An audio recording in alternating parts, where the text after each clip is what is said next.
Bleach couldn't mask the smell of a 12-hour shift in the trauma ward. Sheena shoved her stethoscope into a rusted locker, exhausted to her marrow. She just wanted her bed. Instead, 3 armored Humvees idled outside the sliding glass doors, and 5 armed soldiers were asking for her by name. Cold water from the break room sink ran over Sheena's hands, turning the harsh antibacterial soap into a pale pink lather. It was a stubborn stain on her thumb. Iodine, probably. Or something worse from the multi-car pileup that had rolled through the doors at 3 a.m. She scrubbed until her knuckles were raw, staring at the chipped mirror above the basin. The reflection looking back at her was pale, adorned with deep, bruised smudges under the eyes that spoke of 3 back-to-back night shifts in County General's busiest trauma unit. She dried her hands on a rough paper towel, tossing it into an overflowing bin. The hum of the overhead fluorescent lights felt like a physical pressure against her skull. "You look like hell, Kelly." A voice rasped from the doorway. Maggie, 50-something chain smoker, senior triage nurse. She was leaning against the doorframe, holding a lukewarm cup of cafeteria coffee like it was a holy relic. "Thanks, Mags. You're a ray of sunshine," Sheena muttered, pushing past her into the locker room. The locker room smelled of stale, sweat-cheap lavender air freshener and damp shoes. Sheena's locker was at the very end of the row, its metal door heavily dented from years of frustrated kicks. She dialed the combination 341208 and yanked it open. The hinges shrieked in protest. Inside, a chaotic mess of spare scrubs, empty energy drink cans, and crumpled shift schedules threatened to spill out. She grabbed her civilian jacket, a faded olive green bomber, and shoved her trauma shears onto the top shelf. 12 hours. 3 gunshot wounds. 1 nasty industrial accident. And a teenager who thought he could fly after eating a handful of unidentified pills. Sheena's lower back screamed a symphony of pain as she bent down to change out of her bloody clogs and into her sneakers. She laced them up slowly, savoring the momentary luxury of simply sitting down. She just wanted her bed. A hot shower, maybe a cold beer, and 14 uninterrupted hours of sleep in her quiet apartment. "Hey, Sheena." Maggie's voice echoed from the hallway again. It had lost its usual gravelly sarcasm. It was tight, urgent. Sheena didn't look up. "If it's a code, I'm off the clock. Tag in Roberts. I'm legally required to go home." "It's not a code. You need to come look at this." Sheena sighed a long, rattling exhalation. She grabbed her duffel bag, slung it over her shoulder, and walked out of the locker room. Maggie was standing by the double doors leading into the main waiting area, peering through the reinforced wire mesh glass. "What?" Sheena asked, rubbing her temples. Maggie just pointed. Sheena stepped up to the glass. Beyond the waiting room, past the rows of uncomfortable plastic chairs, and the glowing red emergency sign, the sliding glass doors of the hospital entrance were propped wide open. Idling on the concrete drop-off ramp where ambulances usually fought for space were 3 heavily armored military vehicles. Flat tan paint, thick ballistic glass, heavy grills. These were not local law enforcement tactical trucks. They were military Humvees, the modern, terrifyingly bulky kind designed to withstand roadside bombs. Their diesel engines thrummed a low, guttural vibration that Sheena could feel vibrating through the linoleum floor. "National Guard?" Maggie asked, squinting through her bifocals. "Did a riot break out downtown?" "No." Sheena said, her voice dropping to a quiet murmur. "They aren't Guard." She had grown up an army brat. She knew the difference between weekend reservists and active duty operators. The men stepping out of the vehicles didn't wear riot gear. They wore full tactical kit. Heavy plate carriers, subdued patches, drop-leg holsters, and short-barreled rifles slung tight across their chests. There were 5 of them. They moved with a frightening, deliberate fluidity. They didn't fan out to secure a perimeter. They marched straight toward the sliding doors. "Are they bringing someone in?" Maggie asked, stepping back as the automatic doors parted for the soldiers. "They don't have a stretcher," Sheena noted. Her pulse ticked up a steady, rhythmic thumping against her collarbone.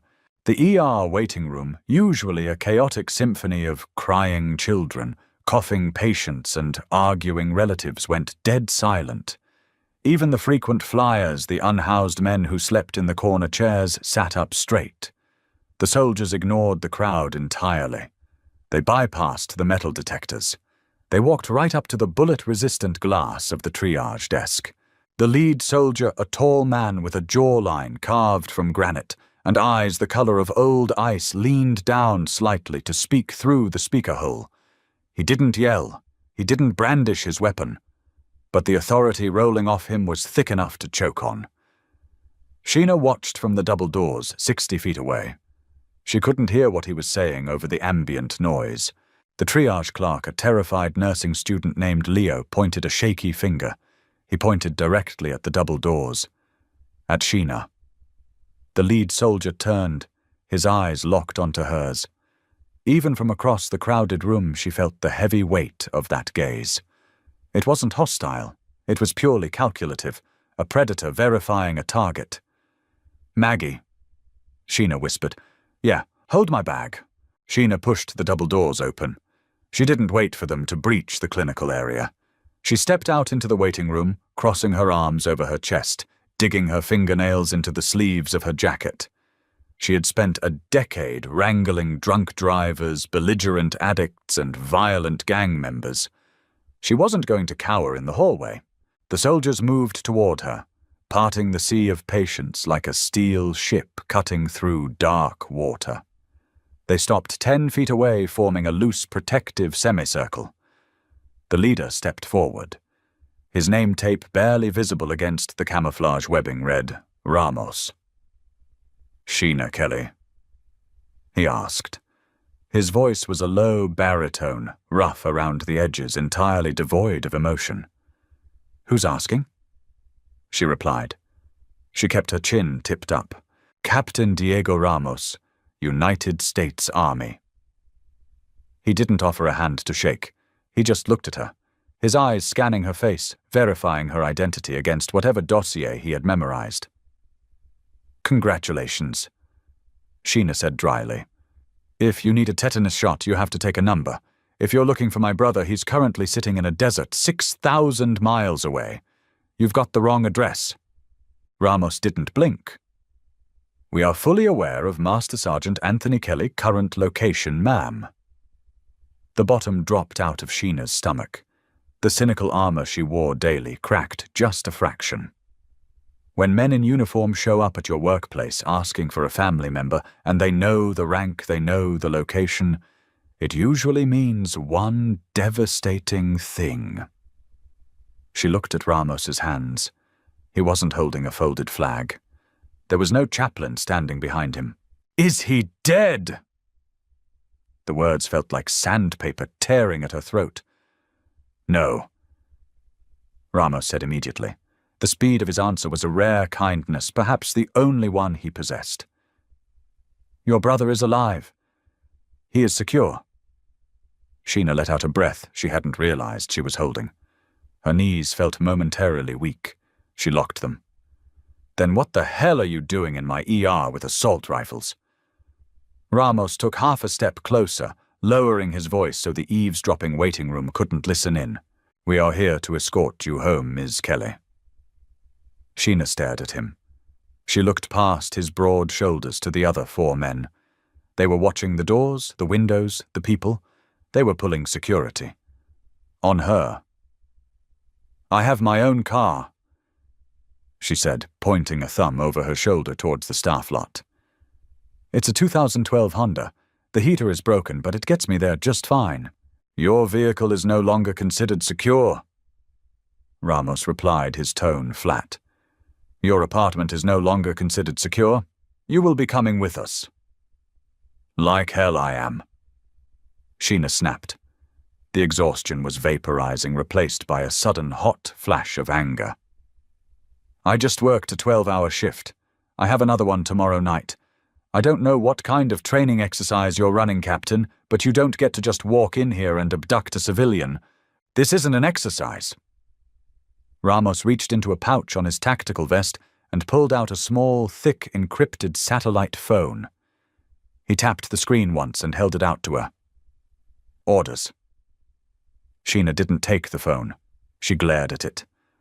"From who?" "From him." Sheena hesitated. She looked down at the glowing screen. There was a single text message displayed, sent via a highly secure military routing network. "S. Go with them. Now. Tell no one. I love you. Artie." Nobody called him Artie. Only her. Sheena read the message 3 times. The glowing pixels blurred slightly. Her brother was a career soldier, a man who lived and breathed protocol and discipline. He didn't send cryptic panic messages. He didn't deploy heavily armed extraction teams to suburban hospitals unless the sky was literally falling. She looked back up at Ramos. The defiance in her chest shifted into a cold dread. What did he do? That is highly classified. Ramos said, "What matters right now is that there is a credible immediate threat to your life.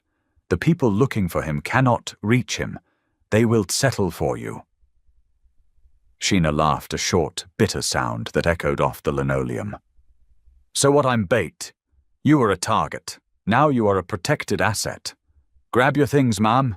We have an extraction window and it's closing rapidly." Sheena stood there for a long, agonizing second. The familiar smell of bleach, the humming lights, the everyday misery of the ER, it all suddenly felt very fragile. The reality she had known 10 minutes ago, scrubbing tape off her shoes, was gone. She turned around. Maggie was standing by the double doors, clutching Sheena's duffel bag to her chest, her eyes wide behind her glasses. Sheena walked over and gently took the bag. "Mags, tell Davis I might need someone to cover my shift tomorrow." "Sheena, what's going on?" Maggie whispered, her voice trembling. "Family emergency." Sheena lied smoothly, a skill honed by years of delivering bad news to patients. "I'll call you when I can." She turned back to Ramos. "Fine, but I'm sitting up front. I get carsick in the back of those metal boxes." A faint, almost imperceptible smirk touched the corner of Ramos's mouth. It vanished a second later. "Understood. Keep close. Follow me." Walking out of the hospital felt like a surreal, out-of-body experience. Sheena was flanked by 2 massive soldiers, Ramos taking the point, 2 more bringing up the rear. The automatic doors slid open, and the humid, smog-choked air of the city hit her face. It was mid-morning. The sun was aggressively bright, glinting off the heavy armored plating of the Humvees. Traffic on the adjacent street had slowed to a crawl. Pedestrians were holding up their phones, recording the bizarre scene. A tired nurse in faded blue scrubs and a bomber jacket carrying a beat-up gym bag, surrounded by Tier 1 operators. "Keep your head down," Ramos instructed quietly. "I'm a nurse, not a fugitive," Sheena muttered, but she dipped her chin anyway, shielding her face with the collar of her jacket. They approached the middle vehicle. One of the soldiers hauled the heavy armored door open. The hinges groaned under the sheer weight of the ballistic steel. "In," Ramos said. Sheena climbed up into the cab. The smell hit her instantly, a sharp, distinct mix of gun oil, stale, sweat-hot electronics, and dust. It was the smell of deployment. It smelled exactly like her brother's duffel bags when he came home on leave. It made her chest tighten with a sudden pang of fierce protective love for her idiot sibling. She slid into the rear seat, ignoring her previous demand to sit up front. The immense bulk of the radio equipment between the front seats made it impossible anyway. Ramos climbed into the front passenger side. The driver, a young corporal with a fresh pink scar across his cheek, didn't even look back. "Move out." Ramos commanded over his internal comms. The engine roared to life, a deafening mechanical scream. The Humvee lurched forward. Ahead of them, the lead vehicle pulled into the street, completely ignoring a red traffic light. Sirens didn't blare, they didn't have any, but the sheer menacing bulk of the convoy caused civilian cars to scatter onto the shoulders like startled fish. Sheena grabbed a nylon handhold as the vehicle took a corner hard. She looked out the thick-tinted ballistic glass. The familiar streets of her city blurred past. The corner bodega where she bought her pre-shift coffee. The 24-hour laundromat. The crumbling brick facades of the inner city. They were leaving it all behind at 50 miles an hour. "Where are we going?" she asked, raising her voice over the engine noise. Ramos looked at her through the rearview mirror. "A secure staging area. From there we fly." "Fly where?" "Out of the immediate threat radius." "Captain," Sheena said, leaning forward against the heavy restraint harness, "I deal with surgeons who think they're gods and patients who lie to my face every single day. Do not give me vague bullshit. Who is trying to kill me?" Ramos turned in his seat, looking back at her over the bulky radio stack. His expression was impossible to read. It wasn't pity. It wasn't annoyance. It was absolute, unyielding focus. 3 days ago, your brother intercepted a massive data cache in Eastern Europe. Ramos said, his voice level. It detailed a human trafficking and arms syndicate operating out of a sovereign embassy. High-level players, people with endless money and very long reach. Sheena felt a cold, heavy knot form in her stomach. Okay, so he busted them. He didn't just bust them. He destroyed their local infrastructure. He crippled a multi-billion-dollar operation. In retaliation, they put a bounty on his head. When they realized he was locked down in a forward operating base where they couldn't touch him, they shifted the bounty. Ramos held her gaze. They shifted it to his only living relative. Sheena leaned back against the hard, unyielding seat. She stared at the Kevlar ceiling of the Humvee. "Artie, you stupid, heroic, magnificent idiot." She had spent her whole adult life patching people up, fixing the damage, stopping the bleeding. Now she was the one caught in the crosshairs, and a trauma bandage wasn't going to fix this. "How much?" she asked quietly. "Excuse me." Ramos frowned. "The bounty. How much am I worth?" Ramos hesitated. For the first time, the rigid military facade slipped, revealing a brief flicker of surprise at her dark humor. $5 million USD, he answered. Sheena let out a harsh, barking laugh that drowned out the hum of the heavy tires on the asphalt. 5 million Jesus. If I'd known I was worth that much, I would have demanded a raise from the hospital administration. The driver snorted a quick bark of laughter. He immediately choked down. Ramos didn't laugh. He turned back around to face the front windshield. "Keep your eyes open, Corporal." He barked at the driver. "We aren't clear yet." The city skyline began to shrink behind them as the convoy merged onto the interstate. They were heading toward the military airfield on the county outskirts. Sheena touched her pocket, feeling the familiar rectangular outline of her cell phone. "Can I call my landlord?" she asked. "To tell him I'm breaking the lease." "Your phone is a tracking hazard," Ramos said without turning around. "Hand it over." Sheena sighed, pulling the phone out and tossing it onto the center console. It clattered against a spare rifle magazine. She was entirely off the grid now. A ghost. She closed her eyes, the bone-deep exhaustion of the 12-hour shift finally catching up with her, pulling her down like a heavy lead weight. The rhythmic vibration of the armored vehicle felt strangely like a cradle. "Wake me up when people stop trying to kill me," she muttered, pulling the collar of her jacket up around her ears. "That might be a while, Mom," Ramos replied. 20 minutes passed. The dense urban sprawl gave way to the sparse industrial outskirts of the city. Warehouses, empty lots, and long stretches of cracked concrete. Sheena was hovering in that twilight state between consciousness and sleep, her chin resting on her chest.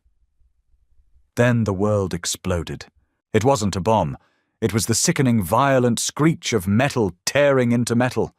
The Humvee slammed on its brakes, throwing Sheena violently against her harness.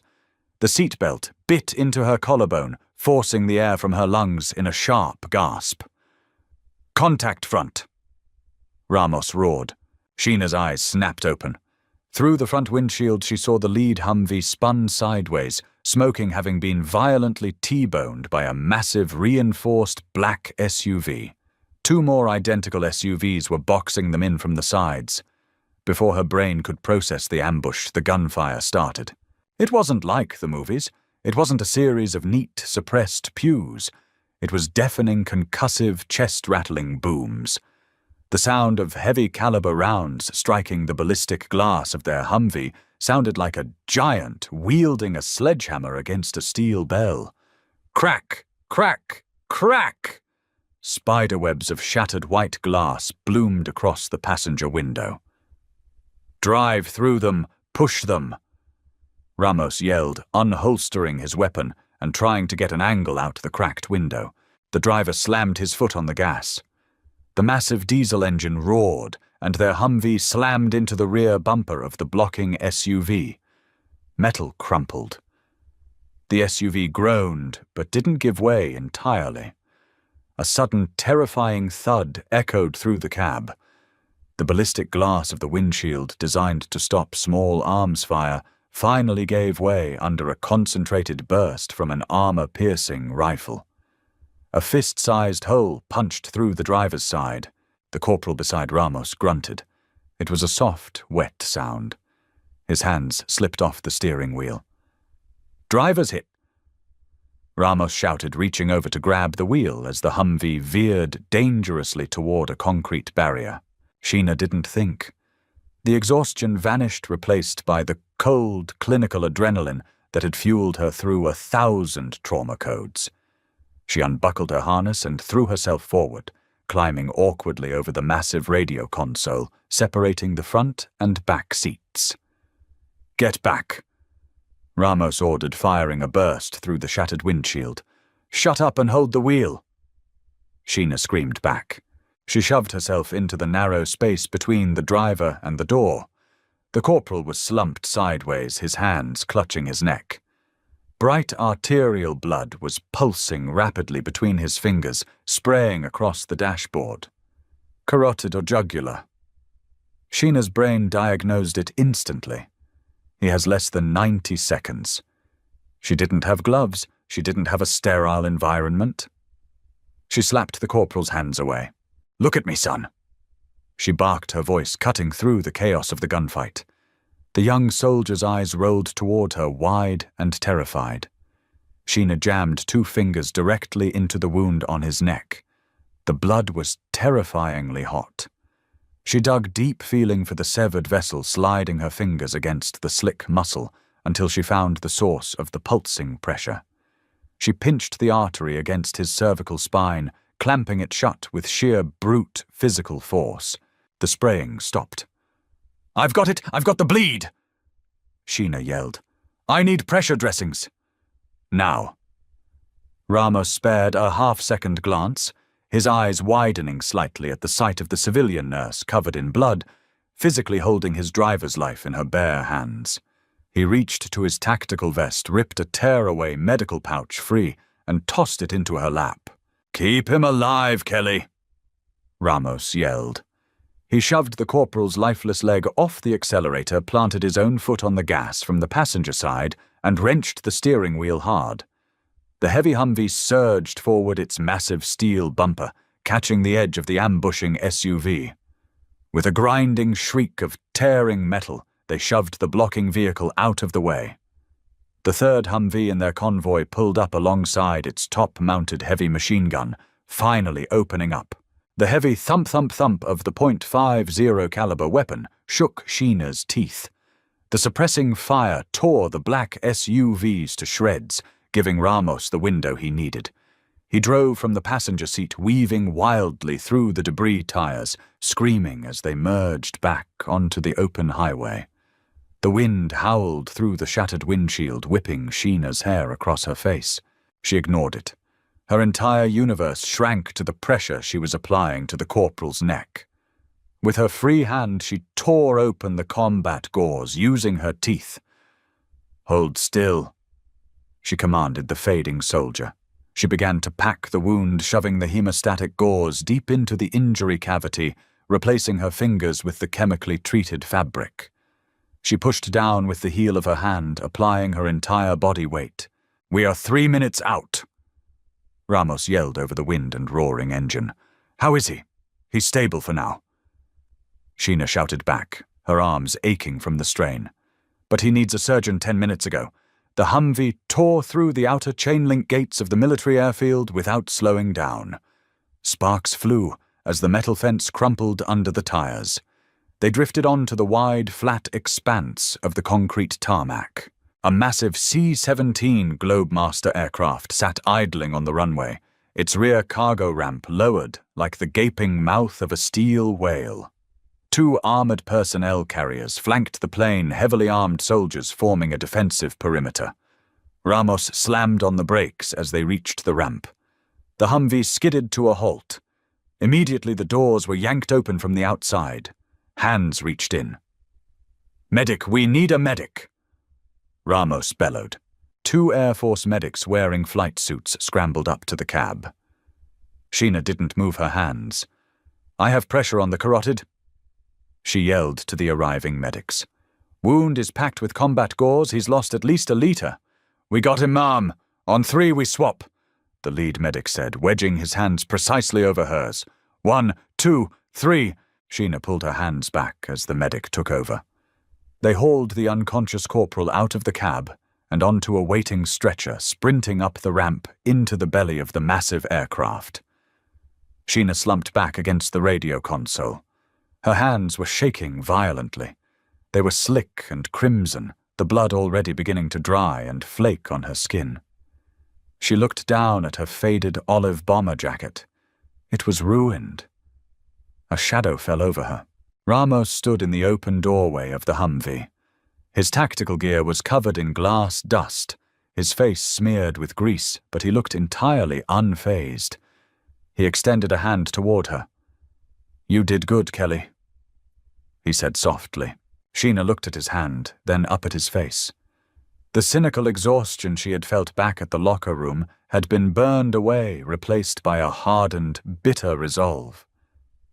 She didn't take his hand. She simply climbed out of the shattered Humvee on her own, her sneakers hitting the tarmac with a quiet thud. "I'm a trauma nurse, Captain," she said, wiping a streak of blood from her forehead with the back of her wrist. "It's what I do." She walked past him, heading straight up the ramp of the C-17.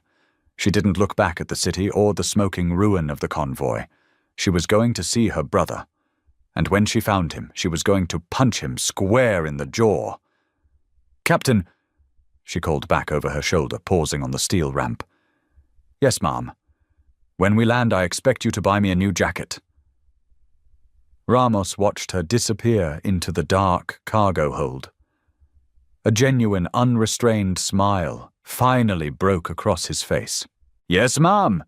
If you enjoyed this gritty, pulse-pounding story of an everyday hero thrown into chaos, please hit the like button, share this video with your friends, and subscribe to the channel. We post deep, character-driven military and thriller stories just like this every single week. Drop a comment below, telling us what you think Sheena should say to her brother when she finally sees him. Your support keeps these stories coming.